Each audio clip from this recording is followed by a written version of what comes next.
Oh, those pesky buyers. They just want what they want. Don't you hate that?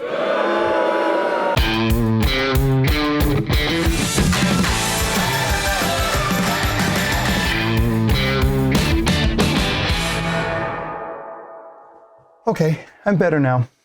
Today we're going to talk about setting buyer expectations. Now look, I know if you're in sales, this is a topic that you hear about all the time. So why is this so difficult? I mean, why is this still a thing? It's still a thing, right? Well, look, it all starts by understanding the buyer's ears. And what I mean by that is that we need to understand the way that buyers hear things. The way they hear things is the way that they understand things. Buyers hear what is most favorable to them. They listen for what they want to hear, and then they key in on those few words that are most favorable to them. But I must warn you, this is no ordinary hammock. Its webbing is a mesh of comfort and evil. You had me at comfort. For example, we'll do our best to have it done by Tuesday, but Thursday's more realistic. Now, you've just given them 2 different days. Which day do you think they're going to pay attention to? They're going to pay attention to whatever is most favorable to them.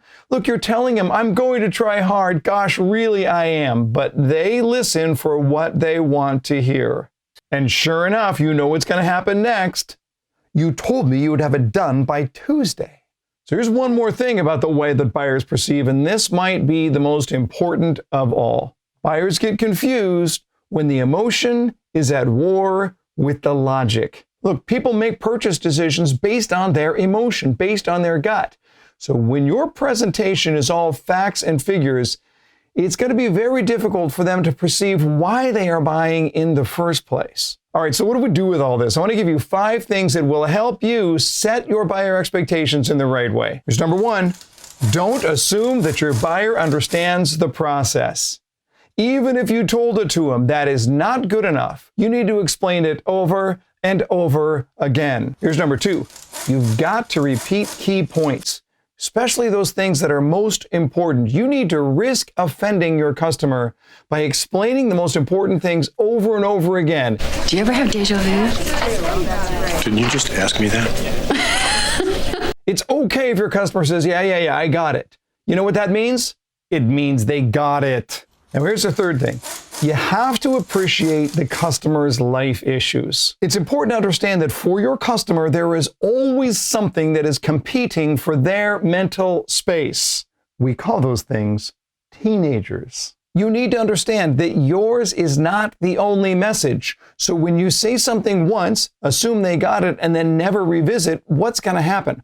All of that stuff in their life is going to weigh on them, and it'll cause that one key piece of information to get buried deeply. This is why repetition is so critical. Here's the 4th thing you need to do. You need to anticipate what's going to happen next through the lens of your buyer. You need to put yourself in their head and ask, what am I thinking about? What am I worried about? What do I think is going to happen next? Think about what's going to happen next from your perspective and compare it to what's going to happen next from their perspective. Then communicate to them to make sure, hey, this is where we are. Just so you know, this is where we're going next. Cool? And then finally, you need to be prepared to educate your customer at every step of the process. That process has a lot of milestones along the way. Your job is to play instructor. No, we're not going to yell at them, but we certainly do want to let them know this is what you need to know. If there's an overriding theme to this entire message, it comes down to 2 words. Over-communicate.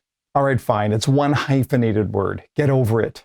You will be doing your customer a favor when you over-communicate with them on the things that are going to matter most. Look, at the end of the day, we want a great experience for our customers, and that's what they want too. Takes some time, it takes some effort, and takes a whole lot of communication. But when you get this right, this is when you have a huge impact on their world. Hey, thanks once again for watching the 5-Minute Sales Training. Have you subscribed? Have you clicked that little notification bell? Have you gone over to jeffshore.com and signed up for our free Saturday morning newsletter? It's going to come right to your inbox, and you're going to see it first thing Saturday morning. Or if you start your work week on Monday, it'll be there waiting for you. Go to jeffshore.com to subscribe. And remember, learn more to earn more.